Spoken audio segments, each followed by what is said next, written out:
Umapalag si Ping Lacson. Sabi niya, I don't think it's proper. Ping Lacson hits Alan Cayetano's alleged order directive to snub flood scam report. Alam niyo po, normal po sa majority black at minority black yung magkampihan. Normal po yan. Bakit naman ngayon lang ba kayo naging senador? Kaya nga kayo yung majority, nagkakampihan kayo eh. Minority, nagkakampihan din. Kaya lang, kakaiba tong Senado natin dahil mga baliktari ng mga tao riyan. Mula sa majority, magiging minority. Yung minority, magiging majority dahil sa pagbaliktad. Alam nyo kung baliktad ng baliktad? Alam nyo kagad eh, di ba? Sa Amerika, dahil two-party system, Republican tsaka tong Democratic Party, Democrats. Bihira po maglipatan yan. Paano ka lilipat? Isang partido kayo. Kaya ang labanan sa kanila sa eleksyon. Mapapalitan yung majority pag natalo yung mga, halimbawa, Republican ngayon yung majority. Pag natalo yung mga Republican senators, doon lang magiging majority. Dito sa atin, hindi. Pucha, dahil baliktari ng mga politiko natin, kakabaka ba si Soto dahil siyam yung minority. Bumaliktad lang yung tatlo. Babaliktad na si Lito Lapid, di ba? O di okay na kagad. Bago ng majority and minority.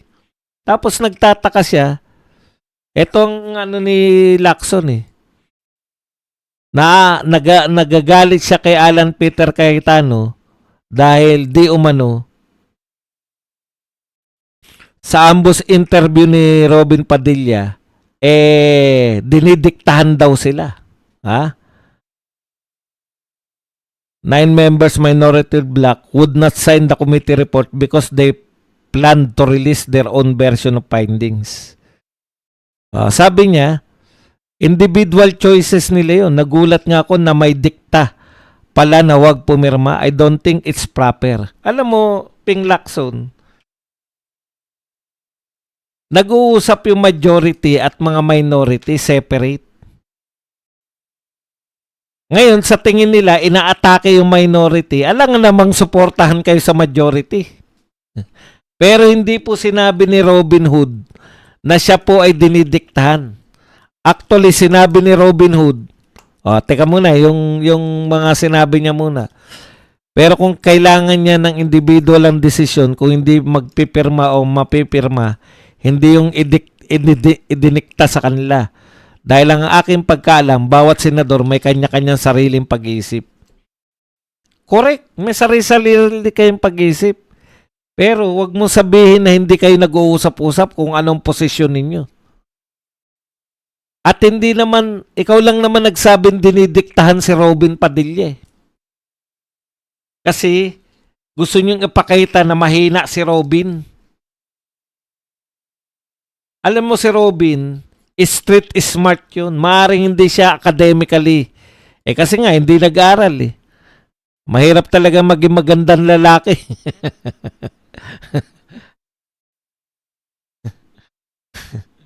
Okay. Wala pong sinabi si Robin na dinidiktahan siya. I-quote natin, sabi nga ni Robin kung gustong pumirma, di pumirma ko kayo, basta ako, susunod ako kay Alan. Dikta ba yung susunod? Nag-usap sila.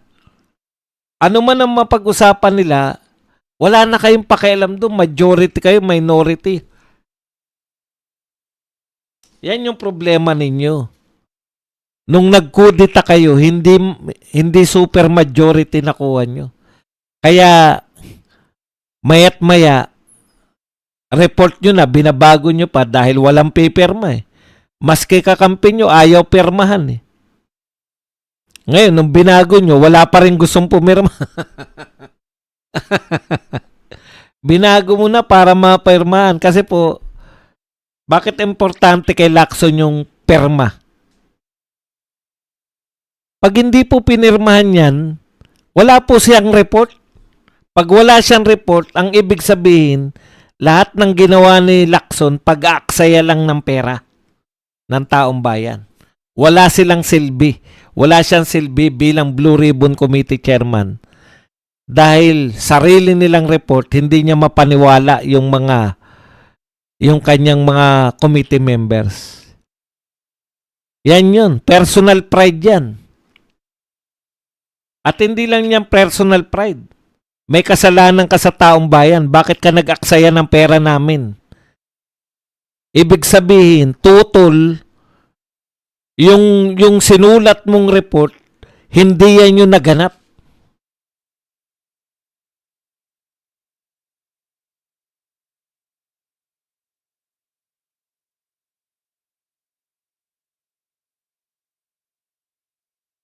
Talagang mayat maya silang kakabahan kasi konti lang. Sabi nga sa inyo, 3 lang eh. Bumaliktad lang yung 2 bilyar eh. Si Pia Cayetano, di kuha na nila yung 3. Plus si Lito Lapid.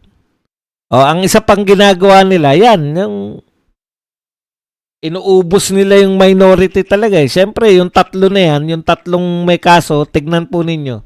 Hanggang ngayon, hindi pa kinakasuhan, di ba? Bakit yung kasabay nila si Ramon Revilla may kaso na, nakakulong na?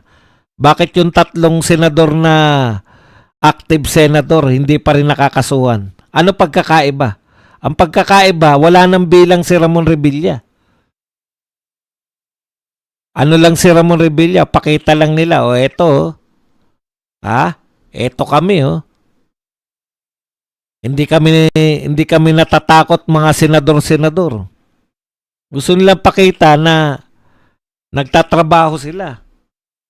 Talagang meron silang anti-corruption drive.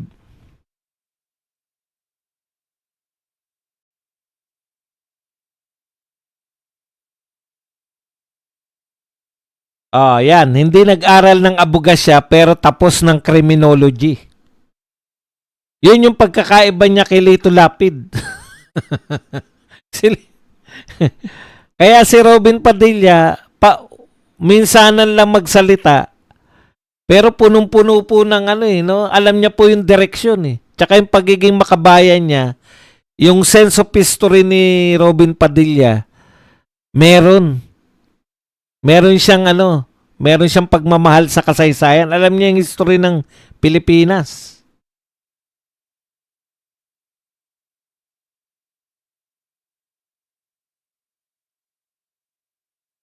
Ayan na nga po, ginagawa na nga nila ng kaso. Sino ba magsasampa dyan sa mga senador sa ICC? Ano yan, ICC ang nagkusang kasuhan sila? May nagkaso po dyan sa mga yan, di ba? Sino po yung mga nagkaso? Mga traidor na Pilipino. Kaya yung sinasabi niya na dinidiktahan sila ni Alan Peter Cayetano, kayo nga, majority kayo eh. Insecure pa kayo kay Alan Peter Cayetano. Alam niyo kung bakit saan nagmumula yung inseguridad niyo? Kitang-kita naman sa debate na hindi niyo kaya si Alan Peter Cayetano. Di ba? Angat na angat sa inyo. Yan po yung problema. Pagka po anong katangian ng mga sinasabi ko na yung mga senador na naging statesman? Yung mga tumandang senador na naging kahanga-hanga sila habang tumatanda. Alam niyo po kung ano? Ano ang katangian nila? Matatalino po sila. Kaya wala silang inseguridad.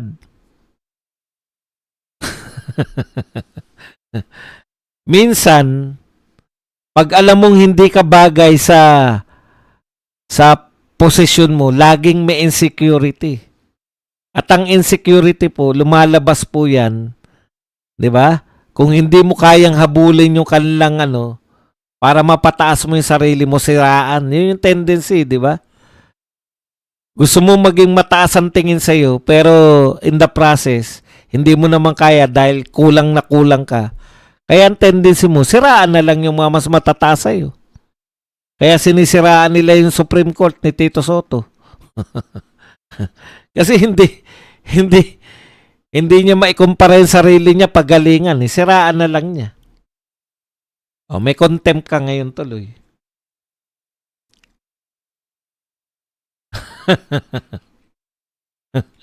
Paano lalaban sa debate ang mga yan? Alam niyo po, may mga, sa mga matatalinong tao, second nature na nila makipagdebate. Kita mo si Kiko Pangilinan. Abogado rin yan. Ngayon lang ako nakakita ng abogado na naggalit-galitan na lang dahil hindi na niya kayang sagutin yung mga naggalit-galitan na lang tapos ayaw na raw sumagot. Saan ka nakakita ng abogadong ganyan?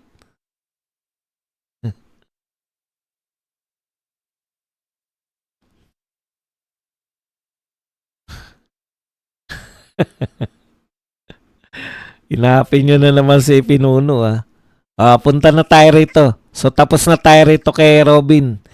Hindi po dinidiktahan. Sabi nga ni Robin sa interview, pinanood ko yung interview, baka naman kako tama naman to si Lacson. Ang linaw na sinabi ni Robin Kung gusto nilang pumirma nung ibang minority, di pumirma sila. Basta ako, susunod ako kay Alan. So, ibig sabihin, yung mga senador, si Robin Padilla, dahil siya po ay tapat. Ganun po yun. Ang leader nila, si Alan Cayetano. Follow the leader. Ano po si Robin Yung talagang konsenso siya kung sino yung mga ano niya. Mga leader niya, susundin niya. Di ba? Hindi po siya nagmamagaling. Si Robin Padilla, in fairness, umaamin po yan ng mga pagkukulang, kaya alam niya Di ba? Lagi niya naririnig, hindi po ako gaanong magaling sa batas. Mga ganun ang salita ni Robin Yun yung mga practical na tao.